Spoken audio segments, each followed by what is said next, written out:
Oh, the NBA season is almost here. There's a lot to talk about with the Golden State Warriors. Moses Moody is officially in the long-term plans. Jonathan Kuminga to be determined. Plus the WNBA Finals. What a thriller. Overtime in Game 5. Sophia Jones is with me. We're going to break it all down next. It's Monday. Hopefully we're here to make life easier for you. It's the Golden They always find something to nitpick, and that's because there's expectations for us to win. It was a pretty crazy night. Let's go. In a minute, I'ma need a sentimental man or woman to pump me up. Come on and break me off. 'Cause I get what I want and I like what I see. If you got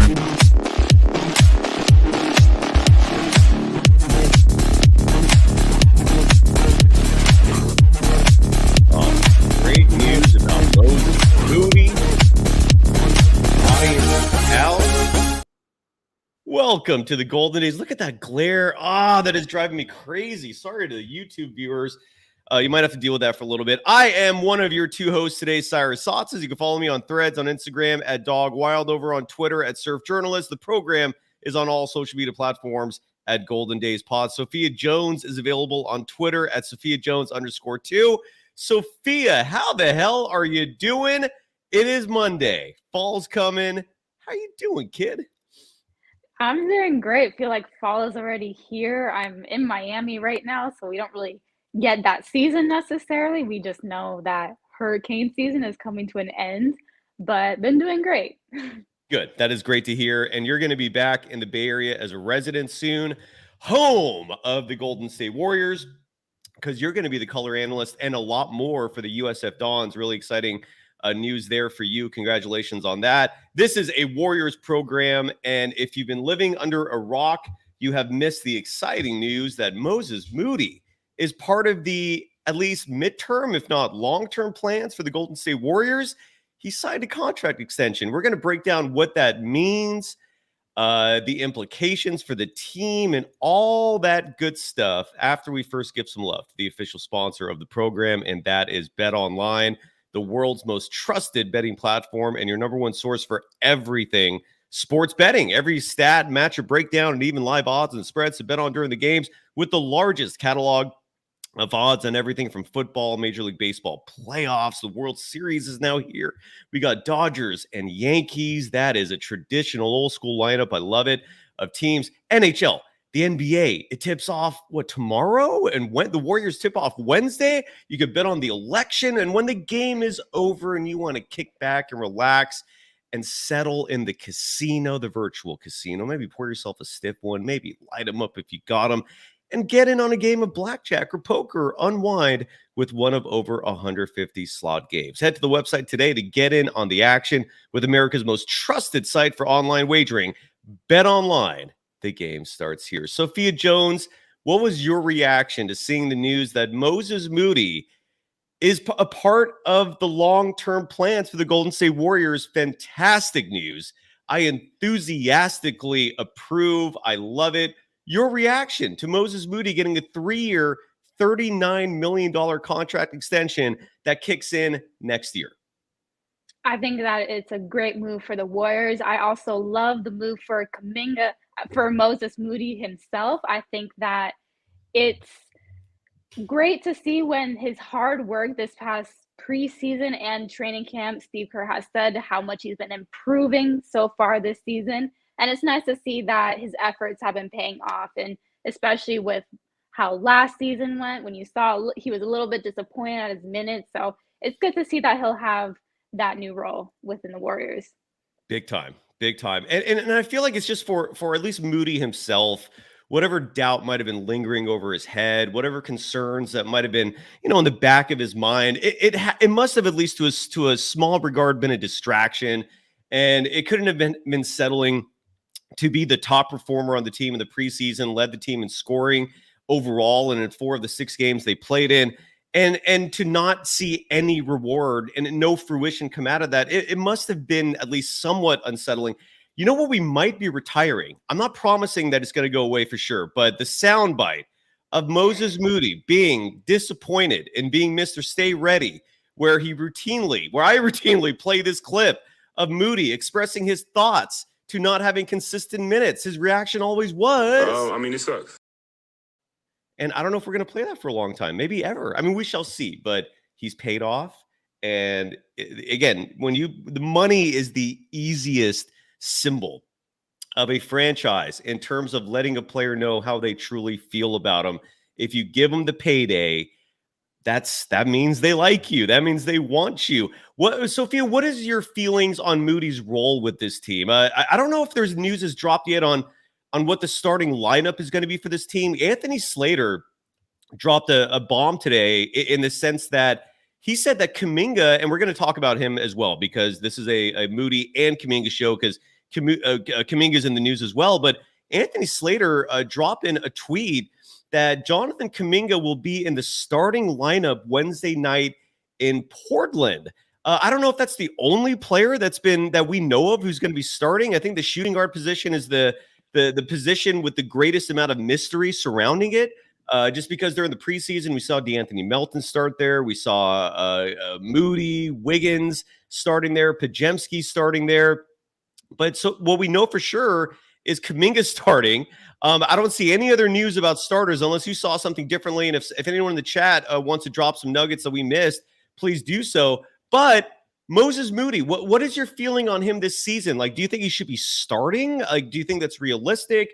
Are you happy and comfortable with him coming off the bench? What are your thoughts on his role with the team this year in lieu of a fantastic preseason? Right now, I feel more comfortable with him coming off the bench. I'm not quite sure with that starting role yet.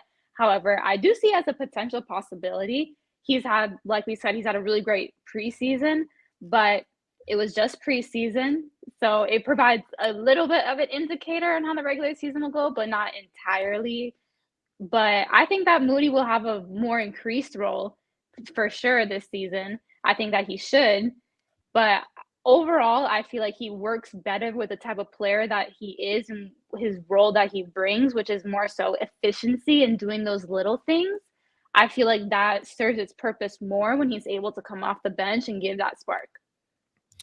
Absolutely agree. And Steve Kerr addressed the media today, and the first sound drop just came down the pipe. Why don't we hear from Steve Kerr? He's talking about rotations in this clip. I've not heard this yet, so this is as new to me as it is to any of you listening to this for the first time. Here is Steve Kerr talking about rotations. And again, if Steve Kerr is talking to the media today, which I believe he sat down with them about an hour ago following a practice, maybe the news will come out in terms of who's starting Wednesday. But here is Steve Kerr talking about the complexity of this deep Warriors roster and their rotations. What's his role to start the season? Is it ninth man, 10th? When you fill out your rotation, it can change. It does look like you kind of got 9 solid guys, and maybe Moses and Gary Payton, kind of like slash in a role. Is that your so you're 9? You're 9, yeah. I mean, the way you've been playing it, just looking from afar. Not that I have. And then who's 10 and 11? Moses, and then you have. Well, I can't even count it. You got Looney, Gill, then Pajemski or Melton, whoever does the start. You've got Kuminga, that's 9. GP2 would be 10. Moody 10. Keep going too. I'm kind of messing with you a little bit, but I want you guys to know the game I play in my head every day, and I can tell you right now, Lindy Waters has had a fantastic camp. I think he's second on our team in plus minus over the course of the training camp games. Guy can help us win a game. Those are the only 2 guys I would tell you right now are not going to be in the rotation Wednesday. I've told them both that. They know that. That leaves 12. Yeah. So there's 12. So we have a great problem on our hands. We have an incredibly deep team, but just do me a favor when you write, after Wednesday night, your stories about the game, or if you ask me after the game why I didn't play so-and-so, just ask, or please tell me who I should have taken out of the rotation, and then I'll have more clarity. I'm gonna pause for a second there. If that is true, I'm gonna be going to some Warriors games, and I'll happily join those press conferences. Steve Kerr, if you're being genuine, I will take you up on that offer. Just a side note, I think he's being facetious a little bit, and that concludes the clip. Actually, that's where it ends. Your reaction, Sophia, to Steve Kerr's? I don't know who he was interacting with there. There was some reporter, obviously, giving his thoughts on all the depth of this team. What was your reaction to that, Sophia? I don't know who that was talking to him, though, but your thoughts. Yeah, Coach Kerr had a lot of jokes in that specific segment, but he was right. The roster is looking deep this year because a lot of the players that you look at last season have only gotten better, especially a lot of those young guys. However, when you look at a head coach's issue in terms of who to have in that rotation, realistically, you don't necessarily want to play everyone because that really doesn't allow people to get into a good flow of the game when they're constantly being taken in and out. So even though you might want to see someone, it really might not be best for the overall game flow. So it really would just have to be something where game by game, just have those set group of guys that you know you're going to go into it with. But that set group of guys can also change based off of matchup and based off of who's playing well in that moment as well. Totally. And from what we heard in that clip, Guy Santos was told he will not be a part of the rotation. Lindy Waters, if I heard correctly, did you hear that as well? He's one of the players who will not be part of the rotation. Did you hear that too? Yeah. So, which is a shame, but it makes sense given how deep this team is. And I think Lindy was prepared for that. Unfortunate. Lindy Waters was another player that was outstanding in this preseason. Kudos, tip of the cap to Mike Dunleavy Jr. for the trade to get Lindy Waters, and then ended up getting Quentin Post as well, who finally started showing glimpses of his potential in that final preseason game. We saw some aggressiveness from him. We saw 3-pointers made. He actually showed some intensity inside. That's what I think we've all been waiting for from Quentin Post in this very small sample size of his playing career so far. Now, and what do we hear from Moses Moody, by the way, real fast? There's also soundbite from him. Let's give it up to the man of the hour, the man of the 24 hours, more specifically, Moses Moody, who I think I'm speaking well on behalf of Sophia Jones and myself and saying we're stoked he got the extension, stoked he's a long-term part of this organization and this community. Here is Moses Moody talking about his new extension. Moses, congratulations. What is it like signing this extension? What does it mean to you? What does it mean to your family? It's a lot, coming to the NBA, it's a good thing, but you got to work for it. You got to make your place here. You got to kind of solidify yourself over your first contract, your first deal. So being able to do that, even though there's more to come, but just not getting too forward thinking and being able to embrace the moment and appreciate it. What does the actual moment feel like when you put that pen to the paper? Yeah, that moment is still right now. Kind of, I did it a couple minutes ago, but just in the NBA, things change so fast. In this world, things change so fast. So, even though you something is probably going to happen, or then it's never solidified until it actually does. So being able to put the pen to paper is that solidifying moment. Moses, congratulations. Sorry about that. Sophia, your reaction to Moses Moody's comments? It makes sense. He talks about you never are completely certain about a situation until you solidify it. And I can imagine that's how he's been feeling in recent times, especially with kind of limited minutes last season going into and this preseason and training camp. Again, he's been having a great performance. So he was like, okay, I personally feel like I've done enough, but to officially have that pen go to paper, it's a very gratifying moment is what I got from that interview. Hell yeah. It's like winning the lottery in a lot of ways. And even though 39 million is not hundreds of millions, 39 million is still a lot of ducats. Congratulations, Mr. Moses Moody. I imagine I feel like if I was in the shoes of one of these athletes who gets this first big deal, I imagine the immediate move is buying a parent you love a new house, right? I feel like that would be one of the first things I would do.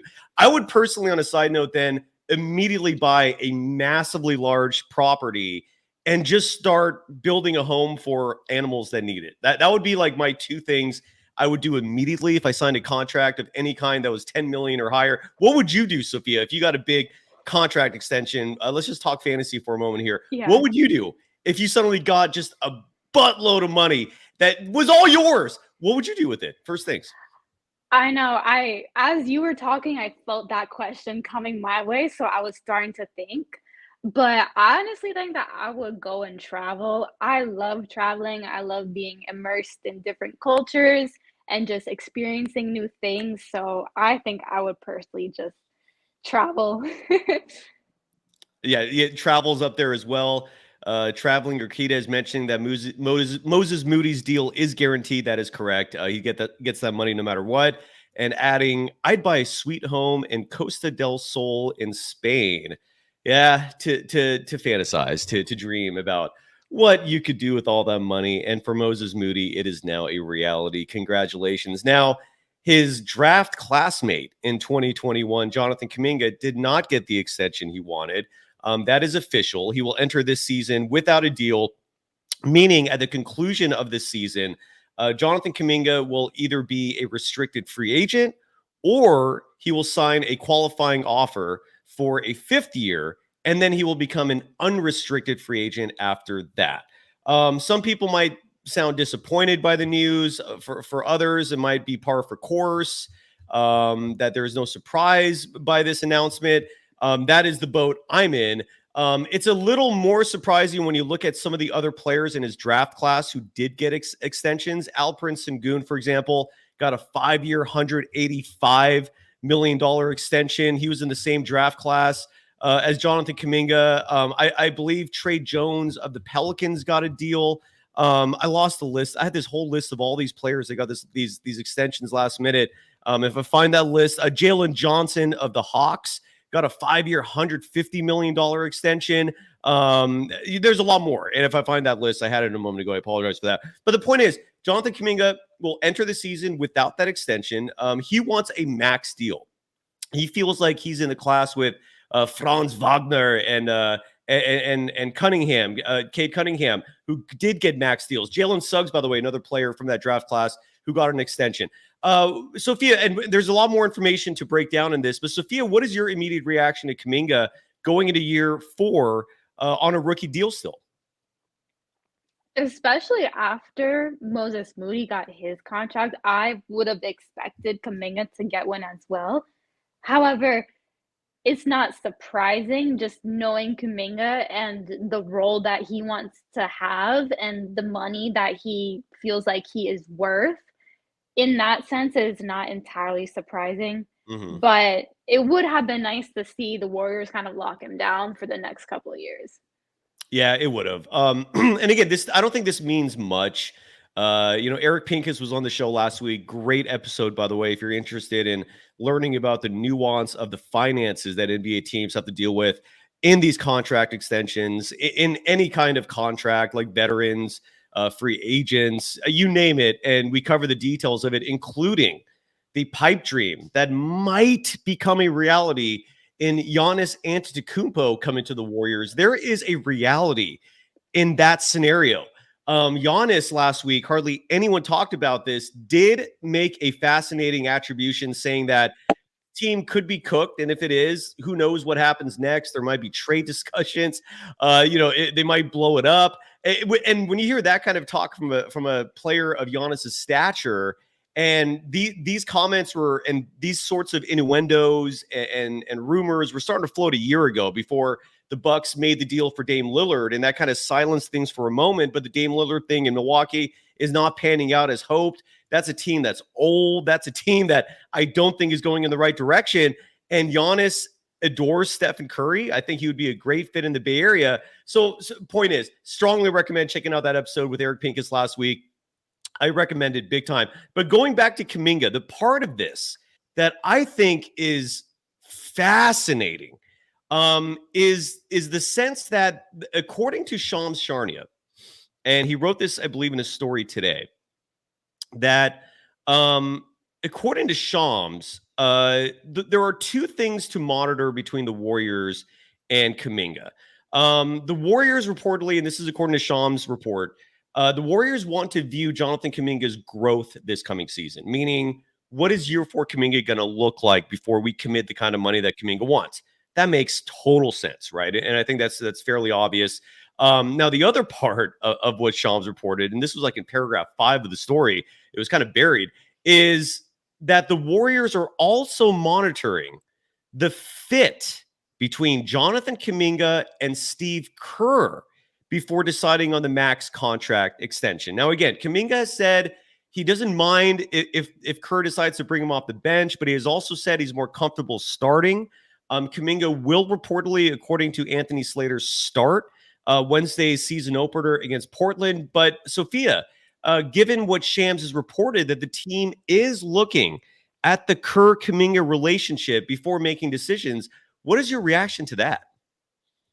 My reaction is that they're just not 100% sold on Kuminga yet, and they don't want to lock themselves into a potentially very expensive and long-term deal with him when they aren't 100% sure about what he's going to bring.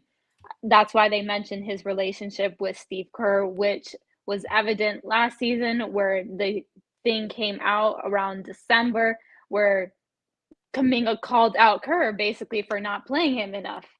And I mean, it ended up being a good decision because things changed from there. But that is something where you kind of call back to it and think, could that have potentially altered their relationship a little bit?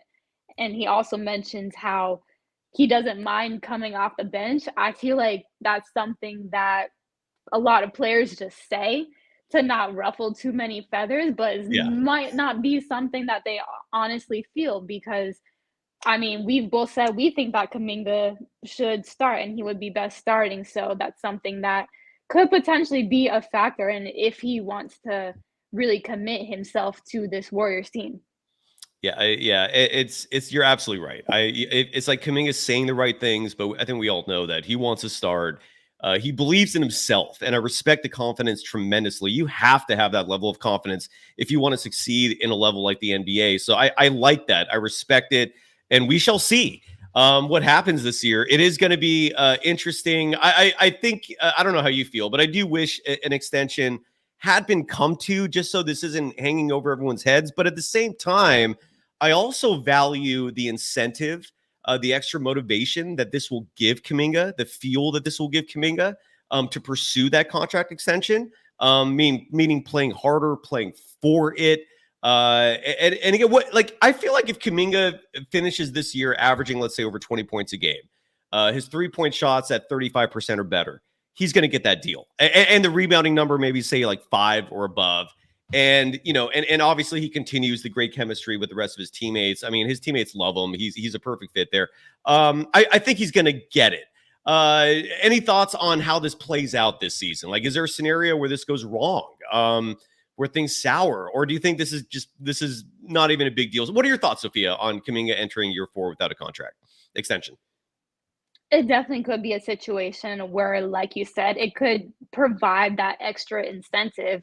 We see players all the time when their contracts are up and they're in a contract year that they just go crazy because they're trying to get paid. So that could be a very real possibility. Or it could be a possibility where, with them not being able to come to a deal and some of these comments on they still want to monitor his fit and how his relationship will be with Steve Kerr, that he sees that as they're not totally sold on him and they're not all the way bought into him, which could potentially have an effect as well. Again, it really could be something also that behind closed doors, they just both mutually agreed that this was best, and we're looking too much into it as well. It's a lot of possibilities on how this could potentially affect Kuminga's play for this year. I just found this soundbite. 2 things real fast. First of all, the person that was having that conversation with Steve Kerr in that clip earlier was Tim Kawakami. I just got that clarified. And then I got another clip of Moses Moody, because a few moments ago I started to bring it down from the Kuminga talks. I know that's a lot more interesting, even if it is all conjecture and just us spitting out our subjective takes on it. But a few moments ago, we were talking about Moses Moody's extension, and we were daydreaming about and fantasizing about what we would do with that money. Someone asked Moody about that. I want to play this clip. This was from the Warriors flagship radio station 95.7 The Game, asking Moses Moody, you just got a ton of money, nearly 40 million in the bag, probably closer to 20 after taxes and fees and all that. But what are you going to do with that money, Moses? How are you feeling about it? Here's Moses Moody. Life-changing money secured. Is there any big purchase that you're excited to make? No, not really. Honestly, people talk about a lot of people live paycheck to paycheck, no matter how much money you make. So when you get more money, your lifestyle changes so much. So I'm a slow motion type of dude. I ain't trying to do too much too fast. Put learning. I ain't never had this much money before, so, and I still don't technically, but trying to learn about it as I get it, as I grow, still learn about financial literacy, real estate, something I've been interested in, meet people, hang around people that I can talk to and get game from. That's kind of where I'm at. Slow motion. We got too slow. That was a great answer. That was like a perfect answer, right? It was. I was thinking the same exact thing. That was a perfect answer. Where, I mean, he's not looking too far ahead. He's trying to probably create some type of generational wealth. I respect that answer so much, that he's not trying to just blow through money because he has it. Same. I absolutely love that answer. That was perfect. One final thing to add, because I'm sure some people are wondering, okay, Moses Moody got the extension. Can the team still trade him, right? Can he, even though he's got his money, like, can the team still move on from him? The answer is yes. He's under team control for the next 4 years, but, and again, kudos to Anthony Slater for the great reporting on this. He is still trade eligible this season, but with the extension, this is another one of those caveats when it comes to the collective bargaining agreement and all these ridiculous little fine rules in the fine print that it's nearly impossible to keep up with. If the Warriors trade Moses Moody, his outgoing salary in any hypothetical trade would count as $5.8 million. The incoming salary would count as $11.2 million. If you're confused, no, don't blame yourself, because that is how the CBA is designed. But the point is, the way it's structured, they could still trade him. It would not be easy, though. The math would not be an even deal. And so the Warriors are decentivized, basically, to pull a trade, because they would have to take in more money than they're giving out in a deal. So still possible to trade him. It just makes the idea of it a lot more difficult. So is there anything else to talk about when it comes to Moses Moody? Jonathan Kuminga, any final thoughts before we move on from that topic, Sophia? No, it will be interesting to see how these two different developments will transpire throughout the course of the season.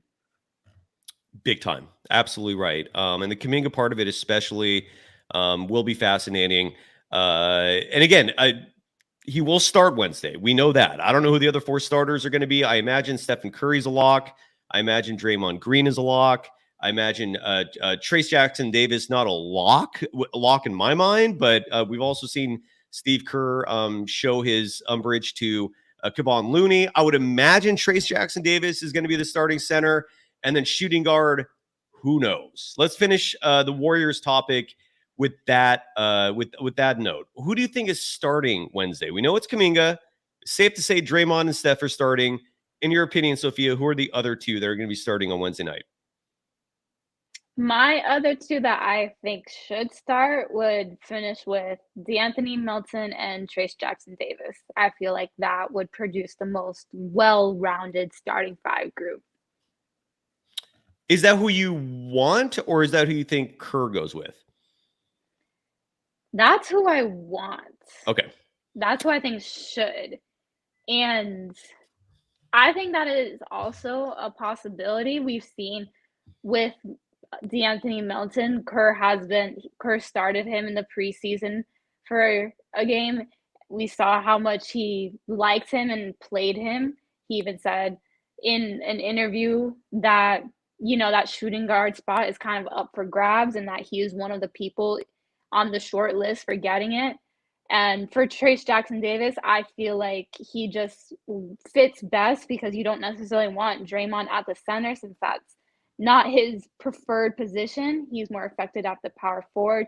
And with Trace Jackson Davis at the center, he's proved that he knows where to be and he gets put in the right spots, and he provided some good size and a little bit more athleticism and explosiveness than a Kevon Looney would. I'm going to go with who I would personally prefer to start at shooting guard with Moses Moody. I think he's earned it. I think the Warriors have the best chance of success with Moody at the 2, Kuminga at the 3, Trace Jackson Davis to the 5. Certainly would not. I think DeAnthony Melton so far has been a fantastic pickup. I would not hate him starting. My prediction, though, for who Steve Kerr goes with will be Andrew Wiggins. And I don't know if that's a Terry Stotts influence. I don't know if that's a Jerry Stackhouse influence, but it's a starting lineup I clamored for all last year. I prefer Moody at the 2, but I don't hate Wiggins at the 2, given, again, he's one of Steve Kerr's favorites. Steve has this particular loyalty to his players on that 22 championship team, and maybe rightfully so to a certain degree. But with that said, again, I would personally prefer Moody starting. My prediction is Andrew Wiggins will get the 2. It wouldn't surprise me if DeAnthony Melton, though, is the starting 2 guard. And again, this is a deep team. How are you feeling about this squad before I move on from the top? Like, it's hard not to feel absolutely amazing. I mean, the people who bring up the 2022 vibes, I feel ya. I think the landscape around the Warriors has changed a little bit. The lack of size still bothers me a bit. I can't give any opinions or analysis with conviction, with strong belief until I see this team play in the regular season. But it's hard not to get super excited. It's hard not to feel damn good about this squad. I mean, the chemistry seems to be excellent. The vibes are incredible. The word golden, I think, is apropos. What are your thoughts, Sophia? How are you feeling about this Warriors team? The season debuts Wednesday. The next time you're on this program, the Warriors will have 2, maybe 3 games in the bag. How are you feeling about this Warriors squad, Sophia? I'm feeling pretty good. I would say the part that I'm most excited with is the depth, but the depth in the sense that there are a lot of players that know how to play a good role. That was something that we kind of lacked last season, where when the bench would come in, when some of these other players would come in, they wouldn't necessarily play to their role and really help the team and play well together. And I feel like this team and this roster, just as so far we've seen in the preseason, has done a much better job at just playing together and everyone just meshing because they're playing to those roles. Yeah, it is. It's a beautiful thing to see so far. But again, the regular season is where the true test is. The Warriors take on Portland Wednesday. Tomorrow morning, Damon, Bruce, and I will be recording live at 11 a.m., which by my standards is like 6 a.m., but I will get up for that and be ready, which I know it sounds pathetic. I get it. But my cycle and my schedule is based largely on Warriors games, and so many of those are late night that every time I host one of those post-game shows, I don't go to bed till like 3. So my schedule is totally different than the normal society. But with that said, tomorrow morning, 11 a.m., Damon, Bruce, and I, and then Larry. Tomorrow's a Tuesday doubleheader. Again, it just always works out that way without intention. And then another Warriors preview later that same day with Larry Kruger. And then Wednesday night, Warriors Trailblazers post game. The season debuts. So that's the next 3 shows of Golden Days coming up. Switching gears, I don't see anything remaining that we haven't addressed about the Warriors. Alvis Joubert in the chat saying his starting 5 would be Curry, Moody, Kuminga, Draymond, and Trace Jackson Davis. I want to quickly highlight Muhammad Alavi in the chat, who said Trace Jackson Davis was getting cooked by Zubac out there. I think you're mistaking Kevon Looney. I remember that game clearly. I don't remember Trace Jackson Davis getting cooked. I do remember Kevon Looney, who started that game. Did he? Maybe he didn't. But I do remember Looney getting cooked a lot more. I don't remember Trace Jackson Davis getting owned this preseason. I think he's fine. I would not worry. And even if there were a few moments in that game, always keep in mind there are on average 200 possessions per basketball game, 100 on each side. So don't let one play formulate an opinion for you. Let the collective result produce the results that you then form an opinion on. That's just my opinion. So there you go. Any final thoughts on the Warriors, Sophia? No, I'm looking forward to seeing the matchup versus the Trailblazers come Wednesday. I think that will be a good way to kind of start and ease into the season. Absolutely. Oh, dude, I'm bubbling. I'm getting excited here. The WNBA last night. What a way to finish the season. And Bruce Morrow, who's a massively huge WNBA fan, wrote that the Lynx were robbed, echoing the Lynx head coach's sentiments, saying that the refs screwed him over. I don't agree with that. We'll talk about that, obviously, in just a moment here. But congrats to the New York Liberty. The WNBA's first franchise wins their first championship in a thriller. Again, overtime. Sophia, I'm going to give the floor to you in just 1 second and take it away, please. But I was shocked at how many mistakes were happening at the end of that game. I know it was game 5 and there's pressure and the nerves must be like sky high, but the amount of mistakes were like astronomical. Like players couldn't make shots. Turnovers were happening almost like every other possession. I mean, the nerves were clearly there. Sabrina Ionescu, I think, went 1 for 19 shooting from the field. The one made shot was a 3 late in the game, which was huge. She started the game, I think, like 0-14 or 0-14 before she finally made that. The point is, the New York Liberty won game 5, OT thriller. You had the Lynx coach accusing the refs of sabotaging their season. The Liberty are feeling great. Take it away, Sophia. Speak as much as you'd like, because this is your arena much more than mine. The WNBA Finals, game 5. Your reaction? I just feel like that entire series, and especially the way that it came down to overtime in the game that determined who was going to be the champion, perfectly encapsulated a historic WNBA season that I love to watch and follow this year. But with that game, I personally predicted that the Liberty were going to win. I think when I said earlier, when it was determined that it was going to be Lynx versus Liberty, I predicted that the Liberty were going to win, but I knew it was going to be a dogfight. But in that game 5, based off my observation, I felt like the Lynx wanted that game more. From watching it, I felt like the Lynx wanted it more. And talking about some of the officiating, the Liberty shot 25 free throws and the Lynx shot 8.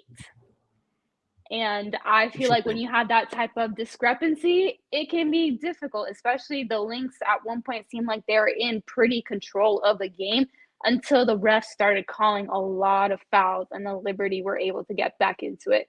However, throughout the course of the whole WNBA season and the playoffs, I do think as a whole, the Liberty have been the best team this year. And I love to see Jonquel Jones win the WNBA Finals MVP. I thought it was deserved. From watching it, I felt like when head coach Sandy Brondello started to go and feed Jonquel more and run more of their offense through, it really exposed the Lynx for some of their lack of their inside presence. And I think that was the deciding factor. So I think they also made a great decision in giving or awarding Jonquel Jones the Finals MVP. But overall, it was just one of the best basketball playoff series I've watched in a minute. Oh, I think you're muted. Thank you. Sorry about that. Yeah, it was tight. Thank you for that. It was nerve-wracking. And that was just for the fans, for the audience. I mean, I can't imagine what it was like for a player. What was your reaction to there are a lot of memes out there. Sabrina Ionescu, congratulations to her, Breanna Stewart, and the everyone else, including the Finals MVP for the title. And I forgot her name. That's why I'm not saying it. What's her name again? The MVP. Jonquel Jones. Jonquel. Yeah. Jonquel Jones. Thank you. I mean, what, like, I don't even know what position she naturally plays. It looks like she's a 4, but she can shoot the 3. Like, I mean, I just saw UNESCO just feeding her the ball time and time and again, like, for good reason, right? There was force in those passes in there. But what's your reaction to UNESCO and that shooting performance? Because there's a lot of memes out there of her basically being the group member in a school project who basically contributed nothing but got an A and is happy about it. Look, I don't think she cares. She's hoisting the trophy. That's all that matters. But what was your reaction to a performance like that? It was like 1 for 19. That sticks out. It does a little bit. It was one of those things where I commend her for continuing to shoot. I mean, I don't know if I personally could have the confidence, but I commend her for continuing to shoot and to never let it really get to her head and still continue to be an impact player on the court and be that point guard that her team needed. Totally. And the play, and Bruce Morrow and a couple others, Carla in the chat, bringing up Carla Davis, bringing up that the Breonna Stewart foul at the end that gave her 2 free throws to tie the game. I did see some contact. It was a sketchy call. And here's what I'll say to the Lynx fans who feel burned by that: if the foul was not called, Breonna Stewart looked like she got her own rebound and was going to put it back anyways. If you saw the rest of that play happening, the Lynx, I mean, the Liberty were dominating the glass. They're a bigger team. I saw her get her own rebound, and I feel like she would have put it back. So I think it still would have been a tie game. It would have still gone to overtime. That's what I take from it. I did see a little contact. I get it if you're a Lynx fan. I totally get it. Because in that moment, should you call a foul? F no, of course not. I mean, you got to let them play it out. The only reason why, again, I'm impartial. I don't have a rooting interest in either team. The only reason why I would tell Lynx fans just calm down a little bit is because Breonna Stewart did get her own rebound, and I feel like she would have put it back to tie the game. Am I crazy saying that? Your thoughts, Sophia? My thought on that is, in the moment when the play was transpiring, I would not have called a foul. I don't think that in the moment there was enough real contact to call a foul. However, when you go to the replay and you challenge it and you look it over, it has to be irrefutable to Correct. overturn it, which in that moment, it wasn't necessarily irrefutable. It was just the amount of contact that is kind of regular on most basketball plays, which they let players play through a lot. And I personally think that they should have just done that in that moment. Gilbert Arbalo adding Nafisa Collier, who she is badass, man. She was the best player on the floor all series. There was another player. Was her name McBride? Was that the one that just kept hitting shot after? Like, she was keeping the Lynx in it. Like, she's the calm and collective in that individual during those tense moments. That was impressive. If you're a Lynx fan, correct me if I'm wrong, Sophia, but if you're a Lynx fan, even though you're burned, even though you're bummed, you lost the title that closely, you're going to be back. Like it's a young team. They're not going anywhere. They're going to get better. That coaching staff, has 4 titles of experience under their belt. They're going to be okay long-term. And the Liberty got their first championship. I don't know if you feel like I'm crazy saying that. Your thoughts, Sophia? No, I agree. And honestly, it's always nice when you see the city of New York be able to get a championship, especially for the Liberty. Barclays Center was sold out. They were setting records almost every single playoff game. But so I'm happy for the Liberty with the Lynx. Like you said, they're going to be back. And with Collier, I honestly, if they weren't going to give the finals MVP to Jonquel Jones, I felt like they should have gave it to Collier personally. Throughout the entire playoffs, I felt like she was the best player. Yeah, and I can't believe, oh, by the way, Gilbert Arbalo adding, very suspicious that the commissioner of the WNBA wearing a dress with the New York skyline design, expressing a rooting interest. That's a little conspiracy for me, Gilbert, but it is interesting. I just think it is awesome. And especially if you're a longtime WNBA fan, where you're finally seeing your rooting interest come to fruition in terms of the rest of the world appreciating what you've always known as quality content. The WNBA is here. I mean, wild success for the first. I know people will point to Caitlin Clark, will point to Angel Reese as being like possibly the magic and bird of the WNBA in terms of exploding the popularity of the sport. Regardless, bravo is all I can say, because the Bay Area, if you're a Warriors fan, we've got a team in the Bay Area now, same owner, and they've got an awesome name and logo in the Valkyries. They're going to have the number 5 pick in the draft. We're going to have this offseason an expansion draft. Can you tell people one more time what that expansion draft is going to look like? Because that is going to form the foundation of the Golden State Valkyries, if I'm not mistaken, right? Yeah, so essentially what's going to happen is every single team in the WNBA will be able to keep certain players and make other players available. So it'll be 6 per team out of the 12 women roster. And out of those players available, the Valkyries will just be able to select from each team and have that construct their roster, as well as they're able to sign one unrestricted free agent this offseason. And there you go. And and again, expansion teams are not meant to succeed right away. The one exception I could always think of is in the NHL of all sports, the Vegas Knights, Golden Knights. I think in their first season they won the cup, which was absurd. But typically, expansion teams are not successful by design. The league wants these teams to earn their way to success. And so don't be surprised if the Valkyries struggle in their first season, is what I'm trying to say. Like, they're not going to get the number 1 pick, unfortunately, which Paige Beckers is almost certainly going to be the player selected there. But nonetheless, I just love that the WNBA is in the Bay Area now. Any final thoughts, Sophia, on the Valkyries, the WNBA, the Golden State Warriors, who tip off the regular season Wednesday night?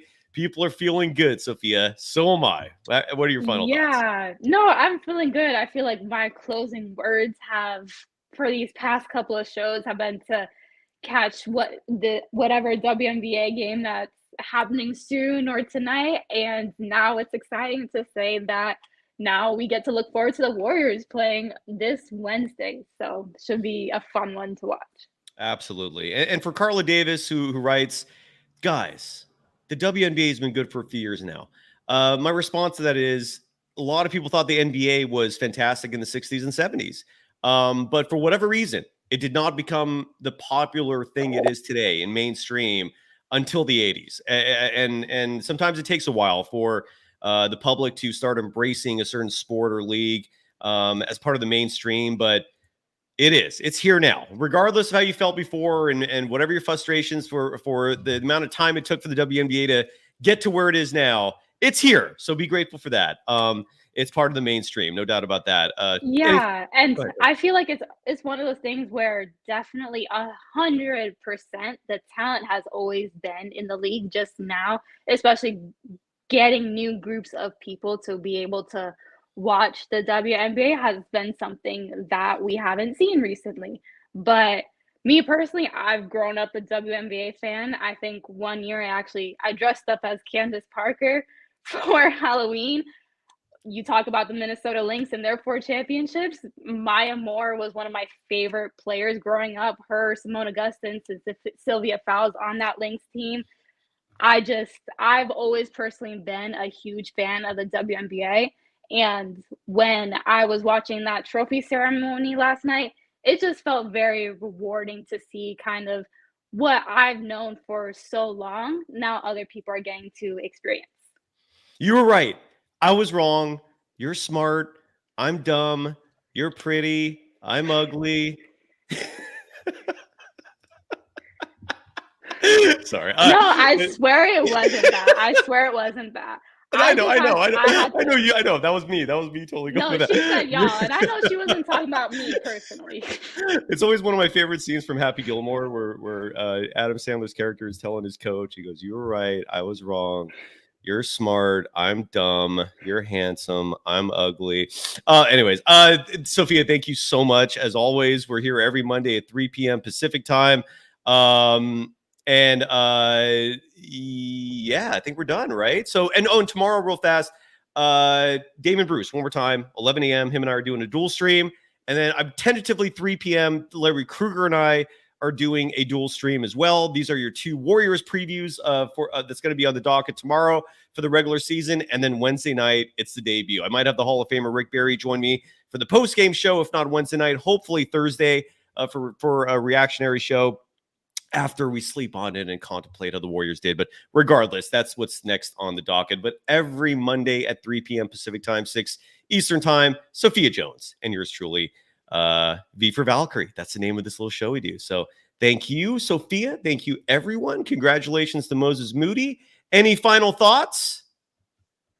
Nope. I'm just ready to see this game against the Trailblazers and see all this preseason and training camp work really start to show itself in the regular season.